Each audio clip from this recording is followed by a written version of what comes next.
би тэр хүний аягнаас эдснээс болоод одоо хеликоптер дамжих уу гэж асууж байгаа юм. Үгүй. Ер нь насан турсан хүн хеликоптерийн халдварыг шинээр авдаггүй гэж үздэг. Судалгаагаар ер нь их бага хувьтай гэж үздэг.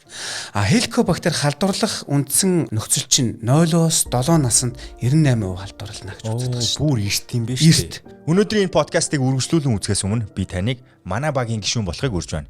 Юу хийх вэ гэхээр манай YouTube сувгт subscribe дараарай. Ингэснээр та бидний бэлтгэж байгаа мэдээллүүдийг авахын хажуугаар таны амьдралын хэм маягт шаардлагатай өөрчлөлтүүдийг бид нар өгөх тэр хэмжээний мэдээллийг өгөх болно. Тэгээд комент бичгээ бити мартаарай. Учир нь манай багийнхан бид бүгдийг нь уншиж үзээд санаа сэтгэлийг чинь авдаг гэсэн үг. Тэгэхээр өөрт авсан мэдээлэлээ өөртөө үлдэхгүйгээр бусдтайгаа бас шеэр хийгээрэй. За ингээ үргэлжлүүлээд ярьцлага үзье.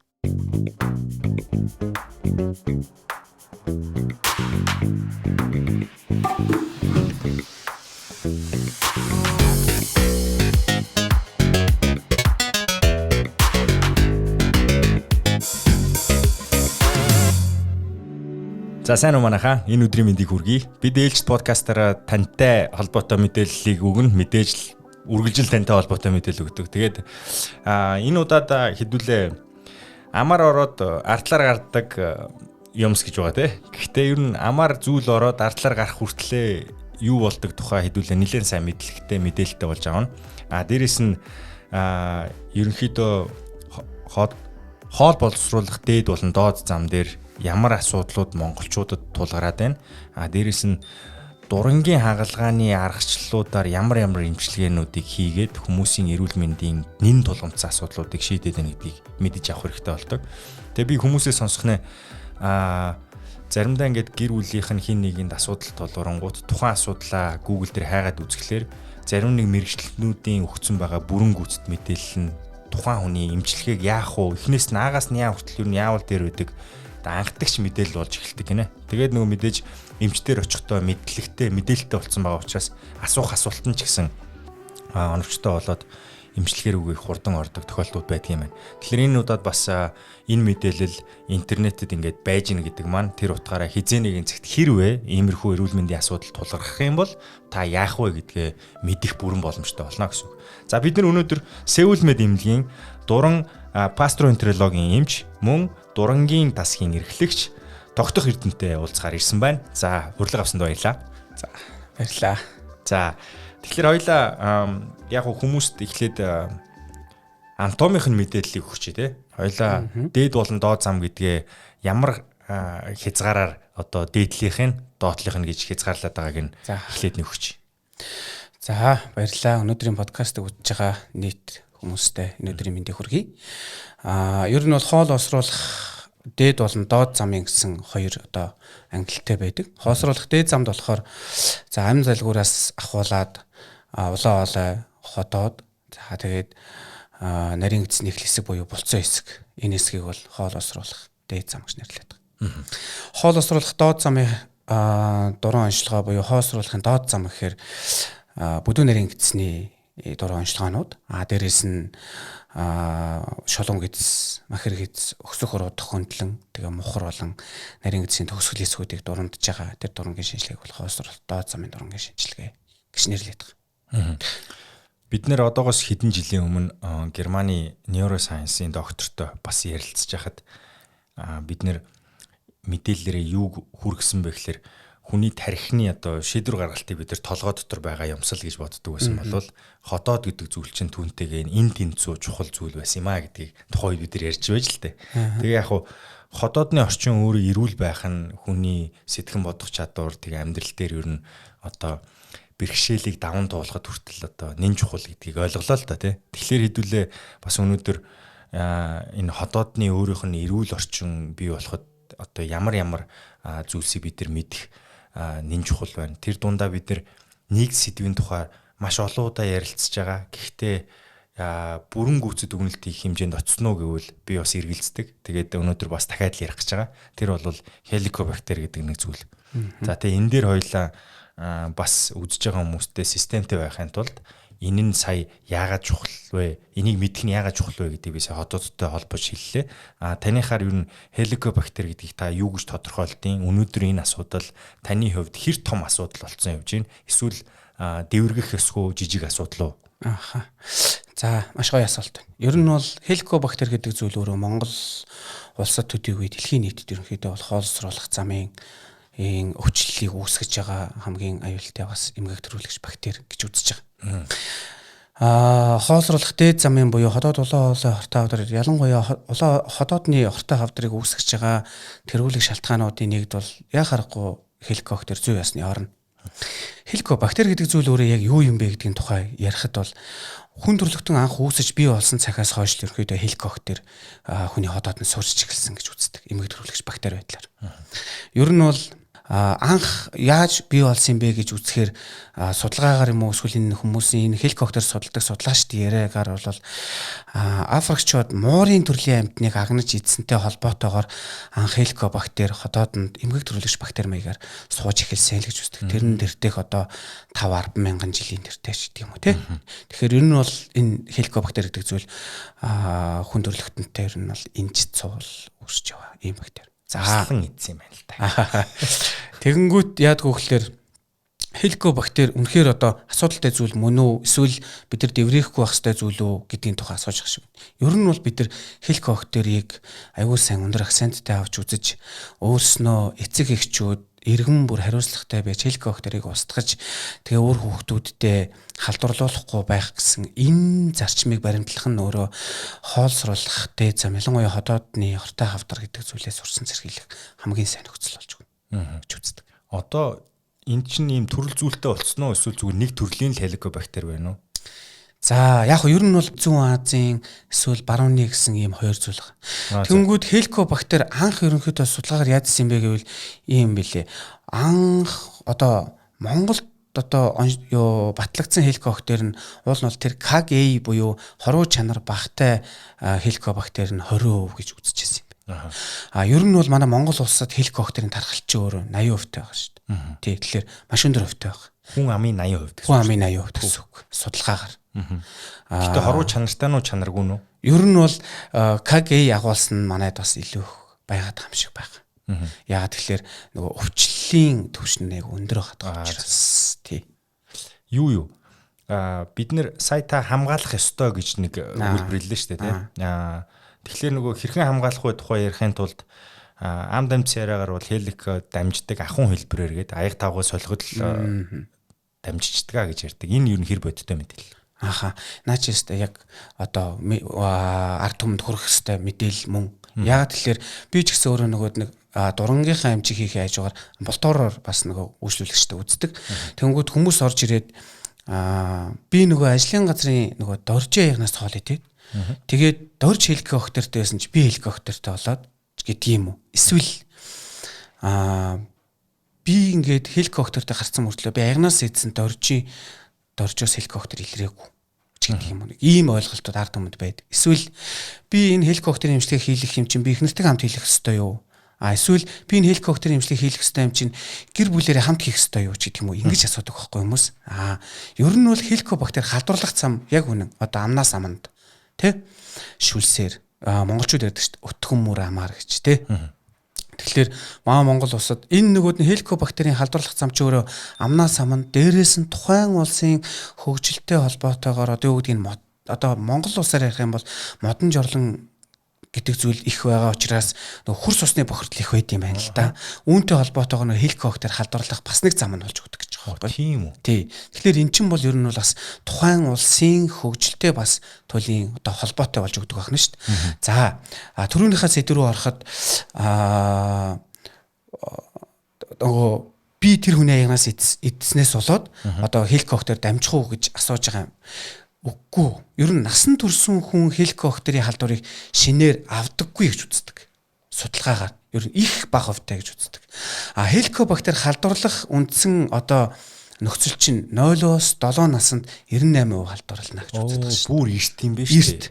Тэгэхээр одоо 30 настай хүн над дээр орж ирээд хеликобактерийн тухай ярьж байгаа бол тэр хүн ер нь бол наанд жил нэг 20-25 жил хеликобактерийн тэгж болсон гэсэн үг байхгүй. Тэгээ анх удаа дурандуулах ч гэдэм үү эсвэл анх удаа би хеликобактерийн шинжилгээ өгсөн чинь над хеликобактер илэрцээ. Одоо би яах ёстой вэ? Энийг би одоо их нэртэйгээ ч юм уу эсвэл одоо аав ээжтэйгээ ч юм хамт имжлэх ёстой юу гэж асуудаг гэсэн санаа. Тэгвэл хүүхэд байхад нь урьдчилан сэргийлэх нь зүйтэй байх нь зүйтэй байх нь шүү дээ. Нэг сэргийлчүүл тэгээд халдахгүй юм байна. Өсөх замд те. Яг уу ер нь бол насан турсан хойноо бол хеликоптер шинээр халдвар авдаггүй гэсэн. Наач яг чухал мэдээлэл шүү дээ. Өнөөдрийн хүртэл бид нэр насан турсан хүмүүсийн хувьд л тэгээд халдаал яваад байдаг гэдэг. Хүүхдүүдээ нэг хамгаалах тухай бодож байгаагүй юм байна. Бодож байгаагүй. Тийм байна. Тэгэхээр хамгаалахын тулд ер нь юу хийвэл зохилтой юм бэ? За ер нь бол сая хэрхэн халдварлалтын тухай ярьсан. Тэгэхээр одоо яагаад халдвар аваад идэх юм бэ гэвэл хүүхэд өөрөө орчин тойрны буюу хамгийн ойр байгаа хүмүүсээс л хеликоптерийн халдварыг авдаг гэсэн үг байхгүй юу. Тийм учраас хамгаалахын тулд ер нь эцэг эхчүүд өөрснийхөө хэрэгжилж байгаа аяг халбагыг хүүхдүүдэд тусад нь байлгах. Эсвэл яагаад эмчлэх гээд байгаа юм бэ? Дорж цэцгийн хоёрыг ер нь яагаад эмчлэх гээд байгаа юм бэ гэвэл тэр хоёр ихнэр нөхөр хеликобактертэй байгаад байвал хүүхэд хеликобактертэй болж өсөх одоо магадлал аяг өндөр болчихж байгаа байхгүй. Тийм ээ. Тийм учраас ахын хэрэглээгээ буюу хүүхдэд өөрийнхөө идж байгаа зүйлээ эсвэл өөрийнхөө идэж уудаг аяг халбага тусад нь байлгах монголчуудын нэг зүйл одоо сүүлийн үеэс гайгүй болж байна. Гэхдээ ээж аавд хоолыг халбагтаад амандаа хийж хөргөөд бүлээн болгоод хүүхдэд өгдөг. Энэ бол одоо манай монголчуудад л байдаг бах та бодвол ер нь би өөр улс орнд ер нь юу л мэдэхгүй байна. Гэхдээ муулж байгаа юм биш шүү. Тийм бидний соёлын л нэг хэсэг. Угаасаа л бидний нүүдэлчин ард түмний нүүдэлчин соёлын нэг хэсэг шүү дээ. Хэрхэн хөргөж одоо хүүхдийн амийг түлхгүйгээр хүүхдэд зовиргуугаар хоолыг идүүлэх вэ гэдгийн тухайд л одоо хөрхи ээж аавын хийж байгаа арга. Гэхдээ тэр нь өөрөө нөгөө хеликоптер дамжих халдварын гол их үүсэр мөн үү гэвэл тийм баг байхгүй. Тийм учраас үүн дээр бас анхаарах хэрэгтэй л гэж хэлж байгаа. Хелико одоо бас нэг мэдээлэл байгаа. Хүмүүсийн дунд байдаг нийтлэг.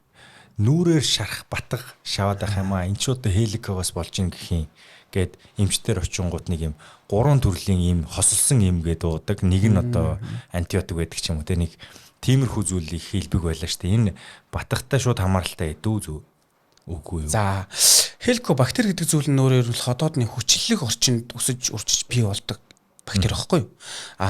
Нүүрэн дээр гарч байгаа батгал чинь болохоор пробионо бактери гэдэг бүр тийс өөр бактериор үүсгэгддэг ийм зүйл байхгүй юу. Яагаад одоо нөгөө ингээд би хеликоптерийн Монгол эмч ингээд нүүрний батга ингээд зүгээр болцсон байхгүй юу. Тийм болохоор би нүүрэн дээр гарч байгаа энэ зүйлээ өөрөө би хеликоптерийн гаралтай гэж үзээд өнөөдөр хеликоптерийн шинжилгээ өгч байгаа ходоод дурамд болж байгаа ч гэдэг юм гэдэг. Гэтэ ер нь бол хеликобактерийн эмчилгээнд хэрэгжилж байгаа тэр калоритромицин гэдэг антибиотик чинь өөрөө арсны эмгэгт илүү одоо өндөр үр дүнтэй байт юм байна л да. Тийм учраас тэгээд нөгөө антибиотик чинь өөрөө өрөвсөл намдаад учраас нүүрний энэ батгшилтын бууруулаад байгаа болохоос биш хеликобактер одоо нүүрэнд батга үүсгдэггүй. Хошигнож ярих юм бол та бөөлцөөрөл нүрээ угаад гимшвэл хеликобактер нүүрэнд үүсэхгүй шүү дээ. За тий. Ягаад тэгэхээр хеликоптер ч өөрөө ерөнхийдөө бол хүчлэг орчинд ходоодны тэр хүчлэг орчинд бий болж өгдөг өрмөц өгтөр байна шүү дээ. Амар тэсвэртэй юм байна шүү дээ тий. Нүүрний орчин ч юм бол тэс өөр шүү дээ. Нүүрний орчин ч юм бол ил. Тэгээд дээрэс нь нүүрний тэр батгшил чи өөрөө пробионо гэж тэс өөр бактериор үүсгэгддэг ийм зүйл шүү дээ. Бидний мэдэхгүй за элбэг биш байж магадгүй нийтэд хүртэл болоогүй байгаа мэдээлэлээс яг хеликобактер өөр ямар нэгэн зүйл үүсгэж байгаа юу? Сая бол хорт хавдар гэдэг зүйлийн оролцоо байгаа гэдгийг бол хэлсэн. Бид өөрөөр юу байгаа? Ер нь бол одоо дийлэнхийн ходоодны дуран хийгээд байж ах тийм үү? Ходоодны өрөвсөлт өөрчлөлтүүдийн дийлэнх хувийг л ер нь бол хеликобактер эзлээд байгаа. Тэгэнгүүт эрүүл ходоод тэгээ ходоодны өрөвсөлт өөрчлөлт за тэгэнгүүт ходоодны өрөвсөлт өөрчлөлтөнд цаашлаад атрофи буюу ходоодны хатангаршилт өөрчлөлт тэгэнгүүт тэр нь удаан хугацаанд явахаараа интеснал метаплази буюу ходоод нөгөө гидсний эсээр солигдох тэгээд тэр метаплази гэдэг зүйл гидсний эсээр солигдож байгаа зүйл нь дисплази буюу нөгөө эсийн гач хөврөл тэгээд тэр эсийн гач хөврөл нь өөрөө ходоодны одоо хортой хавтар гэдэг зүйлийг үүсгэж байгаа нөхцөл واخгүй. Сая бол та юугаа үйл явц ярьчих юм байна. Энд чинь ингээ хувьслал шүү дээ. Юу ходоод өөрөө нэг сүргөө гэж зүйл болоод байдаг шүү дээ. Тэр сүргөө дээр яг процессын хувьд юу болж байгааг таныг тайлбарлаад өгье. За сүргөө гэдэг хүч манай Монгол улсад маш их байдаг. Хеликобактер сая бас нэг тийм юу судалгааг харж байхад хеликобактер өндөртэй байхаар нөгөө нэг сөөргөө өвчин айхтар их үүсэхгүй байжгаад хеликобактер одоо нөгөө үрслийг нь дараад эхлэнгүүт хүчлэг орчин буураад ирэнгүүт нөгөө шүтлэг орчин ихшээд ирэнгүүт хотоодны салстын нөхөн түнш сайжраад ирэнгүүт тэр сөөргөө гэдэг зүйл айгүй ихсээд хүмүүс болохоор би ингээ хеликобактер эмчилгээ хийцэн мөртлөө эмч ингээд нөгөө чээж хашиг орвол дөрөөсөө зүгээр болтгоо. Тэгэхээр ингээд хашуун зүйлээр гулгаад идэг яах вэ? Энд чинь өөрөө нөгөө хотоодны салс дөөрөө сэргээд тэр нөгөө хотоодноос ялгарч байгаа тэр шүүрлүүд их хэмжээгээр ялгарч эхлээд тэгэхээр нөгөө сөөргөө өвчин ихсээд байгаа гэсэн. Нэгт. Хоёр дахь нь сөөргөө гэдэг өвчин өөр ерөнхийдөө бол одоо манай Монгол улсад хэвлийн даргалтаас айгүй холбоотой үүсэж байна. Амьдралын хвшил гэсэн үг. Хэвлийн даргалалт. Хэвлийн даргалалт. Өрцний эврхийг үүсгэх гэсэн үг байна шүү дээ. Ойлгож байгаагаар жирэмсэн хүмүүс ингээд нөгөө сар нэдэл ихсэх тусам чээж хорсолт нэгсээд идэг үз. Тэгэхээр дээш өрц их шахаад ангууд өрцний эврхийг гэдэг юм үзгээ сөөргөө үүсгээд идэг байна шүү дээ. Тэрэн шиг энэ сүүлийн хэвлийн даргалт сүүлийн хэвлийн даргалт ихтэй холбоотойгоор нөгөө сөөргөө өвчин бас их үүсэж Аха. байгаа. Тэр орон зай доор шахагдсанаас гэсэн. Энэ бол механик зүйл. Механик зүйл. Дараачих нь бол хорц уршил шүү дээ. Тамхины хэрэглээ. Тэгээд амьдралын хвшил буюу нөгөө хоолтыг нөгөө хэрхэн зөв хэрэгжилж байгаа вэ гэдэг нь өөрөө ерөнхийдөө бол юу гэдгийг дахианы чээж мах шиг юм шинэ ногооны салаад идээд тахаар зөв хооллоод байгаа юм бол бас биш юм шиг байна. Нэг дор хийдэхгүй байх. Идээж шууд хөвдөхгүй байх. Хит оройтж идэхгүй байх. Хамгийн чухал зүйл халуун хоолцыг их хэрэглэхгүй байх. Ходоод улаан хоолой хортой хавдар үүсгэж байгаа. Ялангуяа улаан хоолой хортой хавдар үүсгэж байгаа бас тэрүүрэг шалтгаануудын нэг бол халуун хоолцоо шүү. Япон профессор ирээд та Монгол улсад ер нь хоол цаг их халуун хэрэглэдэг. Тэгэхэд давстай хэрэглэдэгтэй холбоотой бас ер нь бол энэ одоо улаан хоолой хортой хавдар их үүсэж шүү гэдгийн тухай бас санал солилцдог шүү. Тэгэхээр бид нар чинь нөгөө хүүтэнд өвлийн цаг үед час хийсэн халуун хоол цайлуухлаар нэг хоол идсэн болоод идэг штэ тий. Тэр нь эсрэгээрээ бас буруу байж магадгүй юм байна тий. Тий ер нь бол хоол цайг аяганд хийж тавиад нэг 5-аас 10 минут болгох ууран дарагдчих шүү дээ. Тий. Тэгээл идвэл ер нь хамгийн тохиромжтой. Яагаад тэгэхээр одоо бид нар чинь нөгөө ходоод улаан хоолой болон бүдүүн гүдсний одоо эрт үеийн хавдрын үед EST ягалгаа гэдэг юм хийж байгаа шүү дээ. Тэгэхээр одоо улаан хоолой хавдрууд ихэнх давмгаас нь л ер нь бол бас энэ амьдралын хвшилтэй бас их холбоотой шүү. Сөөргөний та тоо их байгаа гэж хэлсэн шүү дээ түрүү. Ер нь хэдийг их гэж үзэх үү? За одоо яг одоо судалгааг нь бол сайн мэдгүй. Гэхдээ өдөрт над дээр нэг одоо амбулатороор нэг 30 хүн орж ирж үзүүллээ гэж бодоход найдвартай нэг 10-аас 15% хүн нэг хеликобактерийн тухай. Түүний баг 20 хүн нь одоо би чээж хорсоод байна гэсэн шинж тэмдэгтэй. Тэрийг одоо ангаахын хэлээр бол би чам шинж, чээж хорсох, гиз дүр занхаах, хоолны шингээлт муудах, дотор муухаар жогууд сүрэгч тийм шалтгаан тодорхойгүйгээр тиймэрхүү зүйлүүдийг бол би чам шинж гэж нэрлэж байгаа. Тэгэнгүүт энэ ходоод улаан хоолойн сөөргөө бол тэрэнд одоо айгүй дамгаалж байгаа гэсэн үг. Нэг гурилан бүтээгдэхүүн итгэлээр л цээж хорсоод байхын гэдэг нь гурилан бүтээгдэхүүндээ байгаад гэсэн юм уу эсвэл өөр шалтгаантай байгаа юм. Ер нь бол яг гурилан бүтээгдэхүүндээ байж болох хэдий ч ер нь бол одоо нөгөө ходоодны шүүрэл хитэх ялгарч байгаатай холбоотой хоол осруулах, хоол шингээх энэ процесс алдагдсантай холбоотой үүсээд байгаа зүйлээ л гэсэн үг. За хоёулаа хагалгааны арга барилын тухайд нэг зүйлийг яриа гэж бодлоо. За сөөргөө хүндрээд ирэхлээр ямар шинж тэмдэг илрээд тэрэн дээр та бүхэн интервеншн буюу яг хагалгаа хийгээд тэр хүний асуудлыг аврахад ер нь яг юу болдгоо вэ? За ер нь бол Япон болон солонгосчуудын судалгаагаар улаан хоолой хортой хавдар бариати улаан хоолой хавдар энэ гэж одоо бичигдсэн байдаг пейперүүд дээр. Ер нь бол улаан хоолой хавдрын хагалгаа эрт үеийн хавдрын хагалгааг бол EST хагалгаа буюу endoscopic submucosal dissection гэж байгаа. Монголчлох юм бол салс туулах хагалгаа. Эн чинь өөрөө ерөнхийдөө бол сүүлийн үеид аягүй ихсэж байна. Тэ хүмүүс ойлгодог болж байна. Онцлогооны одоо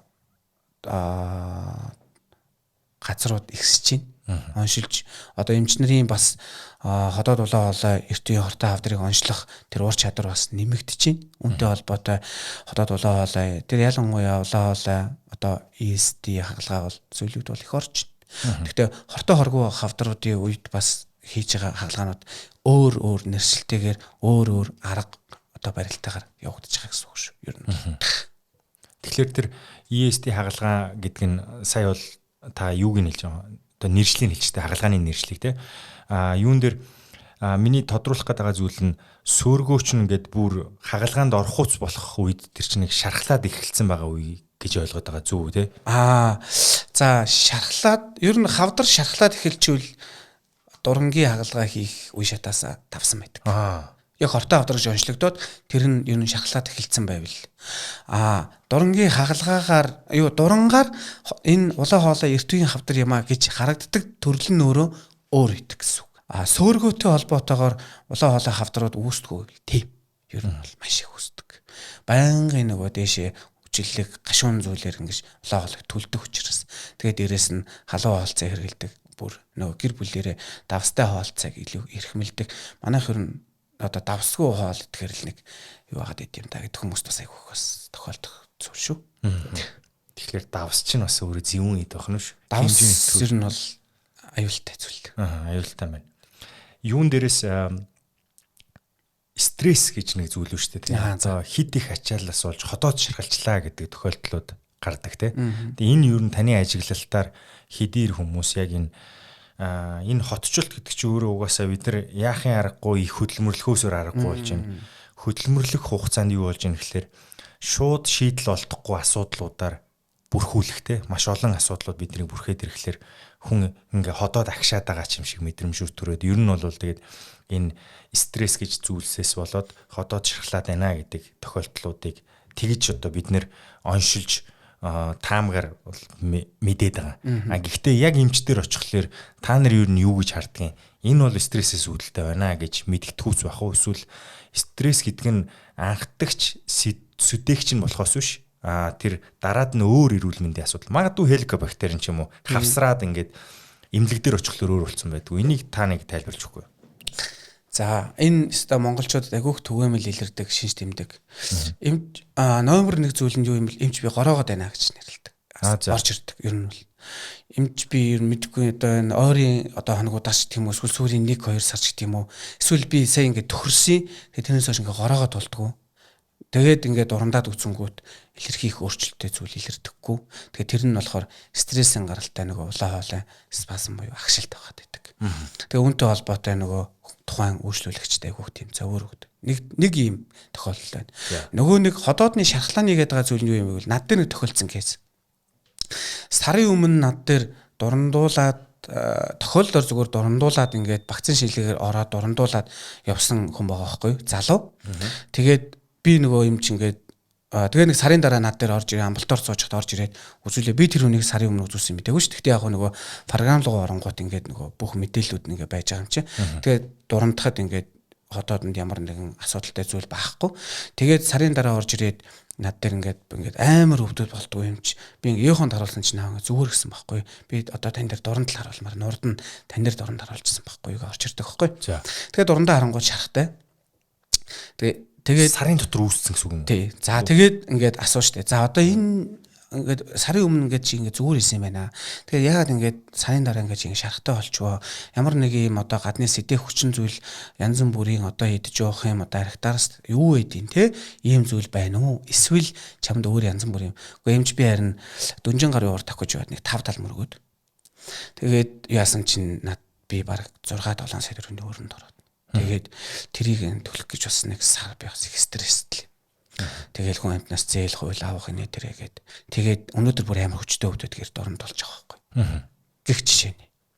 Гэдэг нь өөрөө стрессийн гаралтай шарах гэдэг зүйл үүсдэг юм байна гэдэг нь бол ингээд шарахны айгүй олон одоо нэг шарах үүсэх айгүй олон шалтгаанууд байдгийн нэг нь өөрөө стресс муу юм байна гэдэг нь бол ингээд батлагдчихж байгаа гэсэн. Тэгэхээр гүм хурд юм аа. Тийм баад сарын дотор л юм биш. Тэгэхээр нөгөө таны төрөний нөгөө Германы эрдэмтэнтэй ярилцчихсэн гэдэг шиг яа гарахгүй тарих бас хотоодыг удирддаггүй гэвэл бас тийм л. Тэгэд тэр тохиолдолд ер нь шархалсан байгаа хотоодн дээр та бүхэн юу хийлээ? Яг уу ер нь тэгэл шархны эсрэг эмчилгээ, эмийн эмчилгээнүүд л хийгдэн. Үнэхээр одоо илэрхий цус алт ч юм уу, шарханд чинь одоо 2 өндөрлөг байгаа шүү дээ. Цус алдах, цоорох. Тэгвэл илэрхий цус алдсан юм уу, цоорсон тийм шинж тэмдэг байхгүй бол энэ хүнийг эмнэлэг твтүүлж эмчлэх юм уу, эсвэл эмийн эмчилгээ уулгаад эргээлээд хянах юм уу гэдгийн тухайл тухайн үйлчлүүлэгчтэй одоо шархны төлөв байдлаас болоод харилцсан ярилцж одоо эмчилгээ зөвлөгөө хийж хянж явдаг гэсэн үг. Тэгэл идэгэндээ. За хоёлаа одоо яг саяны ярьж байгаа цэгээсээ доошлие. За Ходоодны доотлын амсар дээр юу болдог вүлээ? хоол одоо дамжуулалт гэдэг юм бол үүсэж байгаа л гэсэн үг л дээ. За тэр дамжуулах тэр процессын дунд бидний мэдхгүй одоо элбэг үш нэг өвчлөл байдаг тухай сонсч байсан. Тэр эмчил маань өвчний нэр маань юу байлаа? Акласаа юу лөө? Ахласи. Ахласи та сонирхож асууж байгаа юм. За ахласи гэдэг өвчин ерөнхийдөө бол ходоодны доод хэсэгт биш. За. Ходоодны амсар хэсэгтэр. Ходоод улаан хоолой хоёр холбогддог зааг хэсгийн булчингийн хит чангарал гэсэн. За. Энэ бас нөгөө яг хуу Япон Солонгос энтерд бол одоо дээр үеэсэл одоо нөгөө одоо олон жилийн өмнөөс энэ асуудлыг шийдэж явсан. Сүүлийн одоо жилүүдэд бол Монгол улс бол энэ асуудлыг шийдэж байгаа зүйл нь поем хагалгаа буюу одоо нөгөө тэр чангарсан байгаа булчинг одоо нөгөө сэтэлж ингэж одоо жишээ нь хар өгөр одоо энгийнээр тайлбарлах юм бол булчинг суллах. Тэр нь өөрөө заавал булчинг энэ цагарган булчинг одоо энэ нөгөө сэтэлж ингэж тавиулж ийж өөрөөр хэлбэл урж сэтэлж тавиулж ийж энэ ходоодны амсар хэсэг нээгдэж хоол улаан хоолойноос ходоод руу дамжих тэр процесс хэвээ явагдаж хүний амьдралын чанар сайжирдаг гэсэн үг.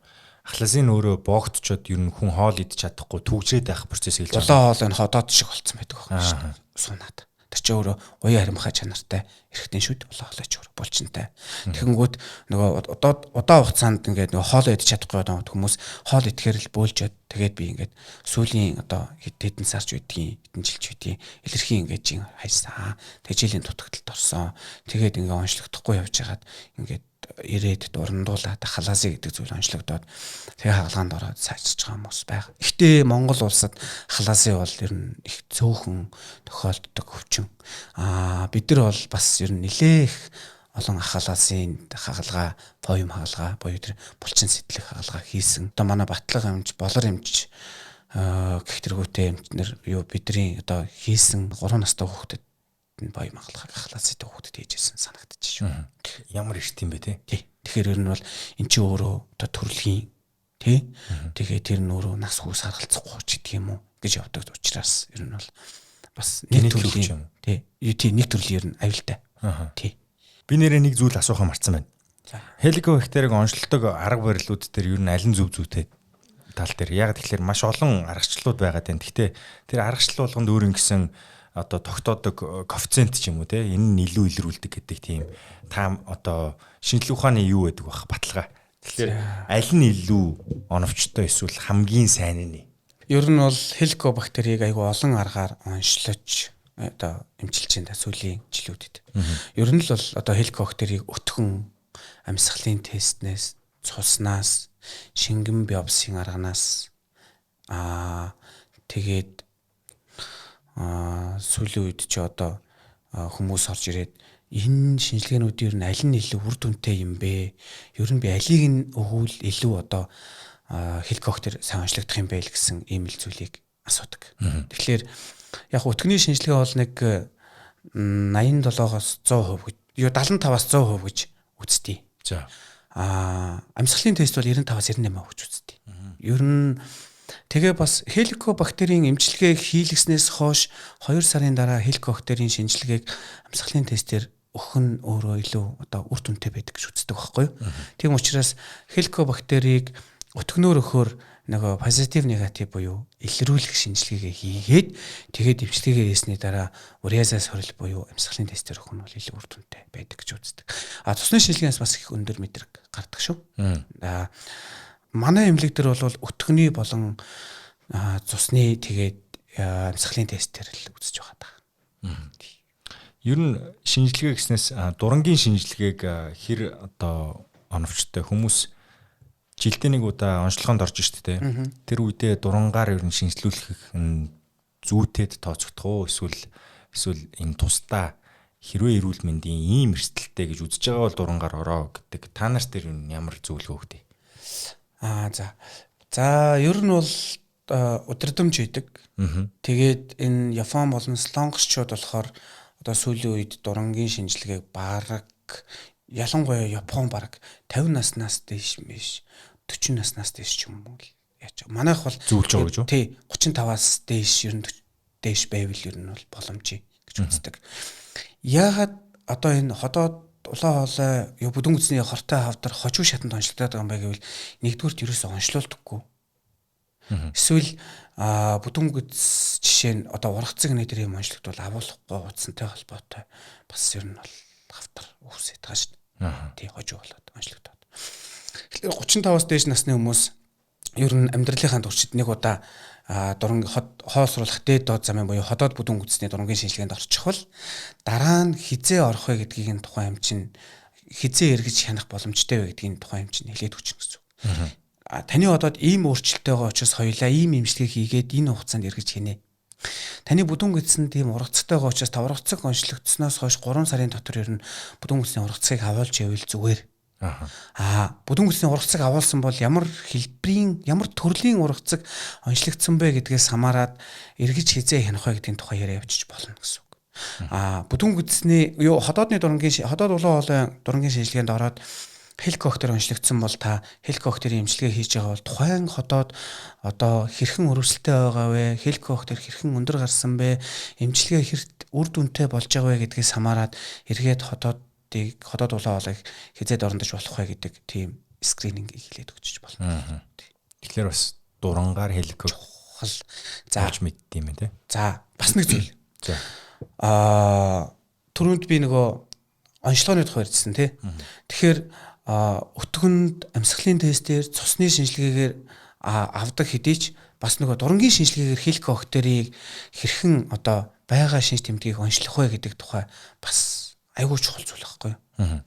Тэгэнгүүт 2020 онд яг ковидын үед батлага эмч, бясалгалын эмч, наран цэцэрлэлт эмч 3 бид дөрөв одоо сонготой эмнэлэгт дөрүүлээ дурангийн эмч хийдэг байсан. Тухайн үед манай эдийн гаргасан ном нь юу юм гэвэл Кётогийн англи гэдэг ном гаргасан байхгүй юу. Тэр өөрөө яадаг юм бэ гэвэл ходоодны архаг өрөвсөлт өөрчлөлтийн үед дурангийн шинжилгээгээр илрэх шинж тэмдгүүдийг илрүүлэх гар явуулах байхгүй.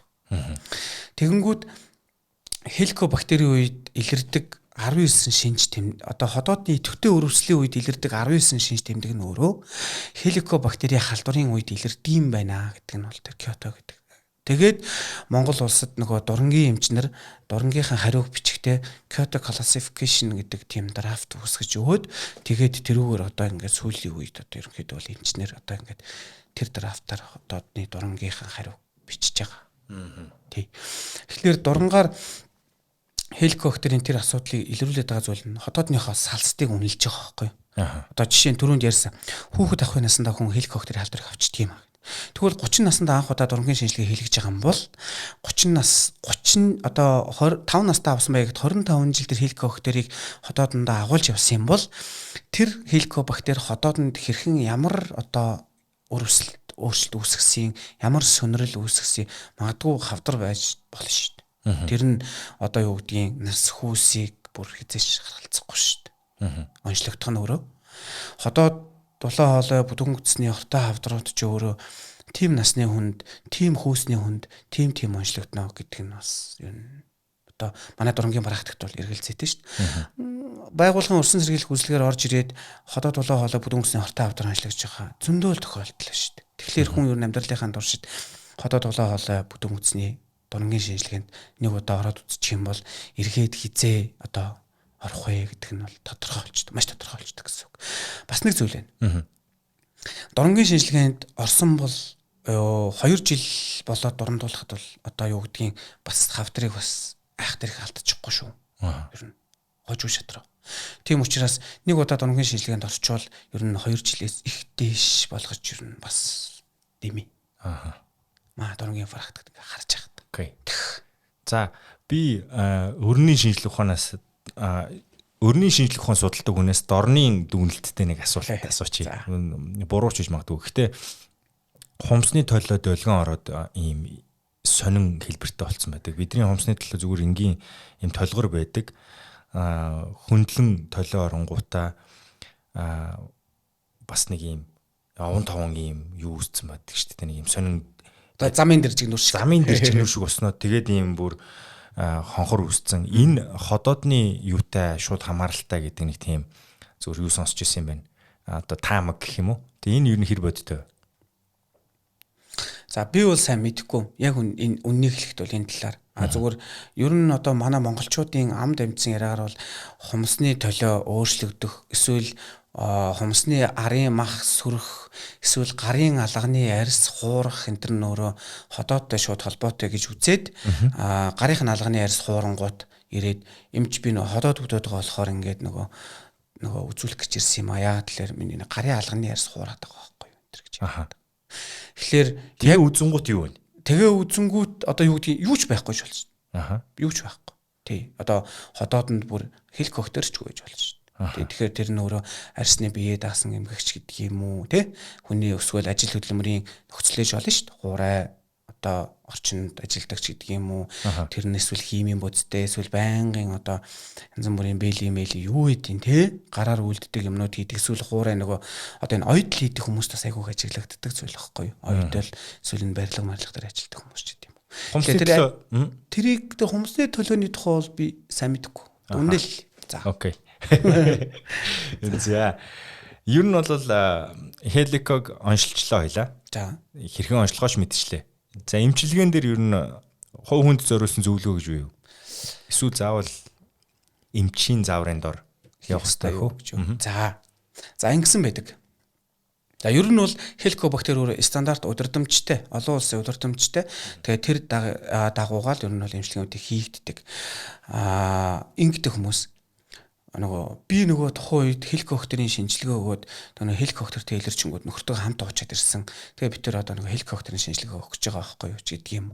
Эсвэл шууд нөгөө ходоод дурандуулаагүй байхдаа хеликобактерийн шинжилгээ өгөөд ирээд эмч би нөгөө эмчилгээ бичүүлж авах гэсэн юм аа ч гэдэг юм уу. Эсвэл би хүүхдэд эмчилгээ бичүүлж авах гэсэн юм аа ч гэдэг юм уу. Ийм зүйлүүд байдаг. За ер нь бол хеликобактерийн эмчилгээ нь өөрөө висмут суурилсан дөрвөл эмчилгээ гэж байдаг байхгүй юу. 2 антибиотиктэй. Тэгээ висмут агуулсан одоо нөгөө ходоод хамгаалах юм. Тэгээд ходоодны хүчил дарангуйлах юм. Тэгээд одоо сүүлийн үед бол ашигтай бактери гэдэг зүйлийг нэмж өгөөд ингээд одоо ийм одоо 5 юм. Ер нь бол үндсэн юм нөөрэ 4 юм. 2 антибиотиктэй. Тэгэнгүүт хеликобактерийн эмчилгээ хизээ хийж болох юм бэ гэдэг тухай ярьж эхэлж байгаа байхгүй. За сүүлд хеликобактер судлаач хүн ярьж яхийг яг одоо Японд хеликобактерийн чиглэлээр доктор хамгаалаад ирсэн Гантуя докторийн юуг судалгааг хараад дээрэс нь яриаг нь сонсож байхад ер нь 10 наснаас доош хүүхдэд бол хеликобактерийн эмчилгээ хийхээс бол татгалзах хэрэгтэй гэдэг зүйлийг ярьжсэн. Яагаад вэ гэвэл 10 нас хүртлээр хүүхдийн нөгөө ходоодны нөгөө ашигтай бактери, ходоод гэсэн ашигтай бактери гэдэг зүйл одоо нөгөө бий болж эхэлдэг. Тэнгүүд 2 антибиотиктэй хосолсон эмчилгээ хийнгүүт нөгөө хүүхдийн одоо ашигтай бактерийг устгах аюултай учраас ер нь бол хийхгүй байх нь зөв. Ер нь насан турсан хүнд бол заавал хеликобактерийн шинжилгээ, дурангийн шинжилгээ хоёрыг хийлгсэн байжээж хеликобактерийн эмчилгээг хийлгэх үл ер нь зохистой. Яг л хеликобактерийн гаралтай ходоодны архаг өрөвсөлт өөрчлөлт даашаа нөгөө шархлаа. Тэгээд ходоодны хавтар. Тэгэхээр насан турсан хүмүүс бол зөвхөн хеликобактерийн насан турштай нэгч дурандуулаагүй хөрнөө хеликобактерийн шинжилгээ өгчөөд хеликобактерийн эмчилгээг хийлгэх гэж байгаа бол ер нь бол жоохон өрөөсгөл. Ходоодны дурангийн шинжилгээ хеликобактерийн шинжилгээ хоёрыг харьцуулаад хеликобактерийн эмчилгээг хийж байгаа бол хамгийн зөв сонголт. За нэмээд би энийг хийдэг байгаа юм чинь манай гэр бүлийнхэн хийлгэх ёстой юу гэвэл бас үгүй. Багада хеликобактерийн халдварлаагүй хүн байж болно. Эхнэр нөхөр хоёрын аль нэг нь. Тэгэхээр бүгд л хеликобактерийн шинжилгээ өгж дурангийн шинжилгээнд хамрагдсны үндсэн дээрээс хеликобактерийн шинжилгээ эмчилгээ хийвэл илүү одоо ур дүнтэй байдаг. Хүүхдтэй хамт хийх үү гэж асуудаг. Ер нь бол түрүүнд би хэлсэн тий. Ер нь бага насны хүүхдэд ер нь бол зарим нэг хэвлэлүүдийг февруудыг уншиж яхад 16 наснаас дээш насны хүүхд хеликобактерийн эмчилгээг насан туршууны тунгаар хийнэ гэдэг бичсэн байдаг тохиолдол байдаг шүү. Яа. За тэгвэл бас нэлээд эрт анзаарах ёстой зүйлс юм байна. Хэрвээ хүүхдтэй бол гэхдээ би зөв ойлгож байна уу юу? Ер нь бол насан туршсан байхад халдвар хаваагүй бол эсрэг биет үүсээд ер нь өөрөө тархлаачдсан байд юм шиг шүү дээ, тий. Яг зөв. Тэгэхээр за нэг шалгуулаад тийм байна уугүй байна уу гэж үзэл тэгэл гайгүй санаа амар байж болох юм байна шүү дээ ер нь. Ер нь бол яг уу тийм. Гэхдээ мэдээж дурангийн скрининг хийлгэж явах нь бол чухал. Тэр чинь хеликобактериас шалтгааллахгүйгээр түмэн олон зүйлүүд бас хотоод улаан хоолойнд явна шүү дээ. Хоол усралтай доо замд. Тэгэхээр би хеликоптер юм чинь хотоодыг миний хотод бол одоо монголчууд ярьдаг чоны хотод ч гэж хэлэх нь өөрөө бас тийм одоо бас оновчтой хэллэг бол биш шүү. Зөө. Дурангаа мэдээж ариутгадаг л байлгүй тий. Дурангаар дамжингуудаа нөгөө хуучин болвол тэр шпризер дамжиж баахан хүмүүст илэгний вирус тархсан гэдэг дам яриа байдаг. Үнэн удаагийн мэдэхгүй юм гэхдээ тухайн үеийн эмнэлгийн байдлын орчин нөхцөл чинь тийм байсан гэж. Тэгээ 2004-5 он хүртэл манайд чинь дотооддоо туслын шингэн үйлдвэрлэдэггүй бөөнөр нь оруулж ирээд саунд ингээд эмнэлэг рүү ингээд савлаад өгдөг байсан тухайч ярьдаг. Тэр чинь бас өөрөө тусал хийлгүүлэх гэж хахад тусал маань өөрөө хариуцлагын одоо ямар нэгэн юмгүйгээр явж хахад тэргүүрч халдвар явж яхахыг яахгүй те үүсэхгүй. Тэгэхээр дурангийн тухайд халдваргүйжилтийн тухайд гэсэн үг шүү дээ. Тий. За дурангийн халдваргүйжилт бол за манай эмнэлгийн тухайд бол ер нь бол олон улсын стандартаараа car washer тэгээд эхлээд ариутгалын бодисоор ариутгаад хийсэн дурангаа одоо ажилбар хийгдсэн дурангаа соруулаад цааш нь гар ажиллагаагаар угаагдаад тэгээ car wash-та ороод тодорхой хэмжээний дуран ариутгах хотоод бүдүүн гүдсний дуран ариутгах тодорхой хэмжээний хугацаа байдаг. Тэр хугацаагаар ариутгагдаад ингээд дурандагддаг гэсэн. Дурангаар дамждаг уу? Ер нь дамжих эрсдэл. Илэгний вирус болон хеликобактерийн халдвар дамжих магадлал маш өндөртэй гэж үздэг. Сүүлийн үед бол дурангийн ариутгахын тухай бол одоо ер нь маш их ярьж байна. Манай Батлага багш эрүүл мэндийн яамд дурангийн болон дуранд хэрэглэгдэж байгаа аксессуаруудын халдваргүйтгэлийн тухай A537 гэдэг тэр юуг чинь гаргаж өгсөн шүү дээ. Хийж өгсөн. Тэр одоо багт хамт ажиллаж тэрийг одоо боловсруулж өгсөн хүн бол манай Батлага багш дурангийн юмч.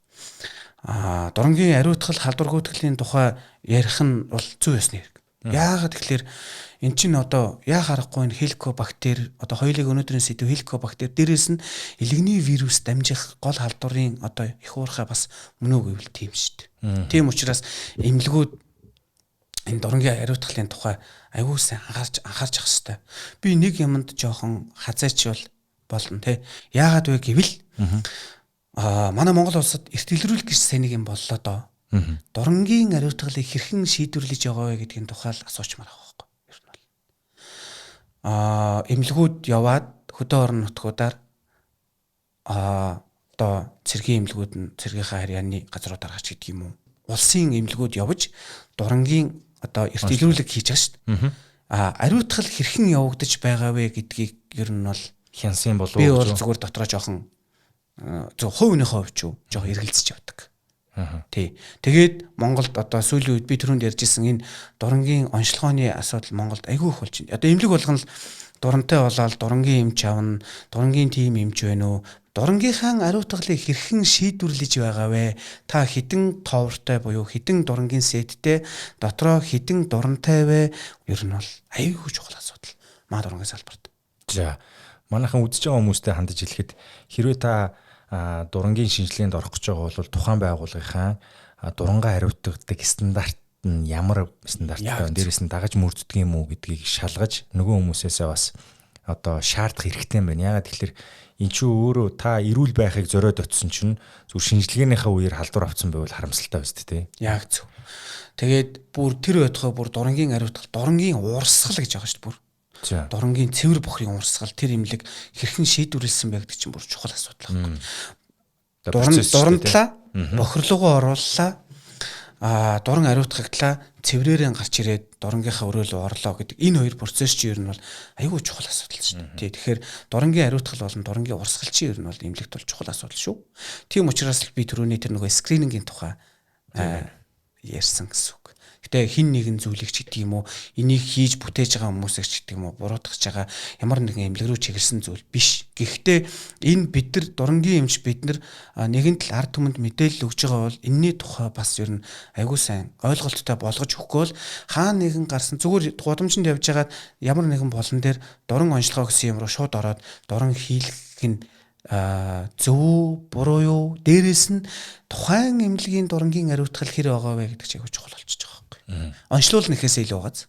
Тийм бай. За би олж мэдснээр саяхан Солонгост бүдүүн гэсний олон улсын хуралд суучаад ирсэн гэж хэлсэн. Өмнө хавар юм уу да энэ хавар тий. Тэгэд тэнд ер нь та яадаг бахал та цуглж уулзаал эмчилгээний шинэ аргачлалууд ер нь дэлхийд дахинд эрүүл мэндийн ямар асуудлууд тулгарч байна тухай ярилцдаг байх. Манайд дотоодод болж байгаа зүйл олон улсад болж байгаа зүйл хоёрын хооронд хэр их ялгаа байна.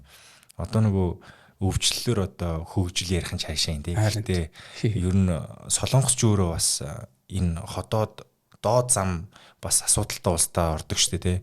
Хоолносоо болдго юм мэдгүй гэхдээ нэлээд өндөр гэж дэлхийд тэргүүлж байгаа улсуудын нэг нь л гэж дуулж исэн. Тэгэхээр тэндээс олж мэдсэн мэдээлэлээс олцохгүй. За ер нь бол сая энэ 25 оны 4 сард Солонгосын Сөүлийн их сургуулийн эмнэлэг дээр очиж байгаад дээрэс нь Сөүлд зохион байгуулагчсан олон улсын бүдүүн гүцний хуралд оролцоод ирсэн. За ер нь бол Солонгост бол энэ бүдүүн гүцний шархлаа, бүдүүн гүцний крон, бүдүүн гүцний өрөвсөлт өөрчлөлтүүд бол их байдаг юм байна. Миний олж мэдснээр энэ судалгаа гарч ирсэн их байд юм билэ. Тэгээд Сөүлийн сургуулийн эмнэлэг дээр байж байгаад би нөгөө дагалдчихсан профессороос асуухгүй юу? Танай улсад ер нь яагаад ингэж энэ бүдүүн гүцний өрөвсөлт өөрчлөлт их дээрээс нь яагаад энэ одоо энэ 20 хэдэн настай залуучууд 10 хэдэн настай хүүхдүүд ер нь л энэ залуу наснд айгүйх илүү их яг уу ингээд ахмад насны хүмүүст байгаа. Гэхдээ орж ирж байгаа өдөр тутмын тэр кейсээрээ тохиолдлоороо онцлуулж байгаа зүйлээрээ залуу хүмүүс айгүйх байгаад гэсэн байхгүй. Тэгэхээр би асуусан байхгүй юу? Тэгсэн чинь өөдөөс танайх хэр их вэ гэж асуусан. Гэхдээ манайд яагаад ингэдэг юм бэ гэдгийг Солонгос профессор өөрөө юу гэж тайлбарсан гэвэл ер нь бол нэгдүгээр тийм хотчлолттой холбоотой дээрэс нь энэ нөгөө хооллолт фэст фуд гэдэг юм маш ихтэй байдагтай холбоотой. Тэгээд манай энэ нөгөө Солонгосын энэ ард иргэдэд энэ нөгөөд нэг амьдралын хвшлээс нь хамаарч бас айгүйх ингэж одоо нэг бүдүүн гүцний өрөвсөлт шархлаад өрөвсөлт өөрчлөлтөд айгүйх тохиолддог гэж ярьсан. Манай улсад бол сүүлийн үед бас ер нь бол энэ бүдүүн гүцний өрөвсөл, бүдүүн гүцний шархлаа бас нэг мэрсэр нэг крон гэдэг өвчин бас айгүйх одоо онцлогдох хандлагатай. Тэр нь бас залуучийн хандлагатай шиг юм. Анзаарч байхад энэ түргүү хоол гэдэг дээр нь та юу яавал энэ бэлэн гомингуудыг ярьж байгаа мó эсвэл одоо бусад энэ шарсан хуурсан зүйлс нь яг хүмүүс ингэж бэлэн гомин идэхээр эсвэл кимчи идэхээр эсвэл кола уухаар л одоо хүний эрүүл мэнд амар муудчихад гэж яриад. Тэгээ хүнийг та тийм юм мэдвэл зөв, ийм юм мэдвэл зөв гэж хэлэх нь өөрөө ер нь бол одоо хүний эрхийн хувьд бол бас жоохон хэцүү. Мэдээж өвчнөд тулгуурлаж одоо хоолны зөвлөгөөд IT-г бол өгөх нь бол зөв байдаг. Төргөн хоолны гэдэг нь Солонгосчуудын тайлбарлаж байгаагаар бол манайх ер нь бол фэст фуд ихтэй орон байгаамаа. Тийм учраас нөгөө залуучууд нөгөө одоо гудамжны стрит фуд ч гэдэг юм уу, одоо төргөн болгосон хоолнууд ч гэдэг юм уу гэд ингээд явчих. Манай улсад сүүлийн үед яах гэсэн юм гэвэл бас яг тийм. Ер нь одоо энэ GSC тухайн байгууллага руу бол яаж байгаа юм биш. Гэхдээ энэ сүүлийн үед орж ирж байгаа энэ төргөн хоол бол катерингийн энэ зүйлүүд шууд л одоо бид нар чинь ер нь бол одоо сүүлийн жилүүд сүүлийн 10 жилээс өмнө бол ер нь гэртээ хоол идэх юм эсвэл зоржил нэг одоо ресторан цайны газар орж хоол иддэг гэсэн бол одоо чи гудамжинд явж байхдаа хоол аваад идчих боломжтой болоод шүү дээ манай улсад л тий. Тэгэхээр ийм зүйлүүдээс болж айгүйх нөгөө нэг одоо тохиолдол ихсээд байгаа гэж үзэж байгаа. Аль аль талдаа. Тэгэхээр яг таны хэлж байгаа зүйлдөө нөгөө нэг энэ муу гэж хэлэхээсээ илүү хэр их хэмжээнд идсэн бэ гэдэг чинь л байгаа шүү дээ. Хэтрүүлэн иргэлсэн юм уу? Яг зөв. Байнга юм уу те? Яг зөв. Тэгээ дээрэс нь нөгөө 5-70 мөрөгцөн стресстэй явж байгаа. Хоол идэх завгүй. Түргэн хоол идээ яваад байгаа бол тэр чинь хавсраад байгаа. Нөхцөл гэсэн үг шүү дээ. Зөвхөн стрессээсээ болоод байгаа юм биш бас амьдралын хвшлээ хоолтоос бол бас холбоотой үүсээд байгаа л гэсэн үг шүү дээ. Би зүгээр ажиглахад бага насны хүүхдүүдийн хүсдэг зүйл нь үргэлж ийм хурдан болдог хоолнууд байгаад идэг те. Тэгээд амт нь гоё штэ. Угаасаа л идэхэд гоё гэж хэлсэн л гоё штэ. Тийм дээ хүүхэд бол юу идмээр вэ гэл өдөр болго асуул тэрийгэл гэж хэлсэн те. Тэгэн гут тэрийг иддэг дадал суугаад нөгөө юмаа баланслахад мартаад ирэхийн цагт эрүүл мэндийн асуудлууд хаалга тушаа ороод ирж байгаа юм байна л гэж дүгнэхээр юм. Яг зөв. Тэгээ бас нэг нөгөө зүгээр ингээд нөгөө юу болгоод нэмэлт болгоод ингээд зүгээр хүмүүст ярихад тэр үед бүр колог одоо энэ файтинг тамирчдад өгдөг гэж байна шүү дээ. Аха. Тийм бүр фейбер судалгаа байдаг гэж. Яадгүй гэхэлэр колог чинь манайхан болохоор колог сурчилж байгаа юм биш. Гэхдээ манайхан бол колог яс сэрэгжүүлдэг гэж үзээд идэг. Гэхдээ яг үнэндээ бол ясыг бэхжүүлдэг учраас энэ файтинг холимогдлооны тамирчдад өгдөг гэж байна шүү дээ. Тэр кальцийн эсрэг бүр эсрэхээр. Тэнгүүд кимчи идэхээр муу гэдэг байгаа шүү дээ. Кимчи чи өөрөө дээр пробиотик гэдэг шүү дээ. Харин хоолны шингэлгийг сайжруулад байгаа шүү дээ. Ашигтай багтаар тийм. Тэгэхээр тухайн зүйлийг тухайн хүнд та тийм юм идэж болно болохгүй гэж хэлэхээсээ илүү тухайн хүн өөрөө ер нь хоолыг ямар цаг үед ямар хоолтыг яаж хийх ёстой юм бэ гэдэг чинь л чухал гэсэн үг байхгүй. Сүүлд нь хэлэхэд бол хоол цаг ер нь бол хэд их халуун хэрэглэхгүй давсны хэрэглээг ер нь танжил байвал одоо манай хоол суралцах замын эрдэнэ тогтолцооны асуудлаас бас харцсангүй гайгүй мултарч чадсан шүү. Бас мултрах нэг нөхцөл болц. Тэгэл чухал нь л одоо хоёулаа ярьдаг хеликоптер шүү дээ. За энэ ярилцлагын төгсгөлд эмч маань ер нь бүх зүйлсийн гаргалгааг нэг өгүүлбэрт оруулаад хэлчлээ. Тэгээд эрүүл мэндийн асуудлууд нь хэрхэн үүсээд ямар шинж тэмдэгтэй байгаа, яавал зүв бэ гэдгийг ярьж та бүхэнд хүргэлээ. Мэдээж хүн хүний асуудлууд харилцан адилгүй байгаа. Ахуй нь өөр учраас тэгээд ямар асуудлаас үүдэлтэй яаж илэрсэн гэдгээс хамаараад эмчилгээний арга барилууд зөрүүтэй байдаг баг. Тэгээ эмчтэй цаг гаргаж ирсэнд баярлалаа. Дээрэс нь бас л бид нэр амд амьдсан айгүй олон онлууд хүмүүсийн амьдрал дээр явж идэг. Тэрийг яг мэрэгжлийн эмчнэр амбулатори дээр ирсэн хүмүүстээ юу гэж зөвлөдгийг та бүхэнд өнөөдөр хүргэлээ шүү дээ. Эмчийн ажилт нь бол хамт олонд нь сайн сайхныг хүсье. За баярлалаа. Уурж оролцоосонд баярлалаа. Сайхан ярилцлага байлаа. Харин тий. Яв түмэнд одоо хеликобактер, тэгээ хоолсруулах дээд доод замын одоо хүчлэлүүд одоо энгийн байдлаар өөрийн үгээр мэдсэн сурсан зүйлээрээ тайлбарлах гэж хичээлээ. Тэгээ үзэгч та бүхэн одоо таалан үзээрэй, сонсоорой. Баярлаа. За манайхаа энд сонссон мэдээлэл өөртөө битгий данганцаар үлдээгээрэй, бусдаагаа хуваалцаарай. Тэгээд танд жаргалыг хүсье. Дараагийн дугаар хүртэл баярлалаа. За та биднийг хэрхэн дэмжихээ мэдэхгүй байгаа бол энэ хандивын данс руу мөнгө илгээхэд хангалттай. Гэхдээ их мөнгө биш. Та заавал аимшигтэй их мөнгө илгээх шаардлагагүй. Магадгүй 1000 төгрөг, 2000 төгрөг, 20000 төгрөг байсан ч болно. Гол нь бид та бүхний энэ үйлдэлээс маш хурам авдаг учраас цаашдаа хүрэж байгаа подкастынхаа чанарыг магадгүй олон улсын эрдэмтдтэй гадаадд очиж ярилцлага хийх гих зэрэг зүйлс бид нар зарцуулахыг хичээж байгаа. Тэгэхээр олон жил бид нар хийсэн энэ подкаста зогсоомооргүй байна. Үргэлжлүүлмээр байна. Мөн амьдралын чанарыг дээшлүүлэхэд бид нар оролцоотой байхыг хүсэж байгаа юм шүү. Баярлалаа. Данс доороо шүү. Баяртай.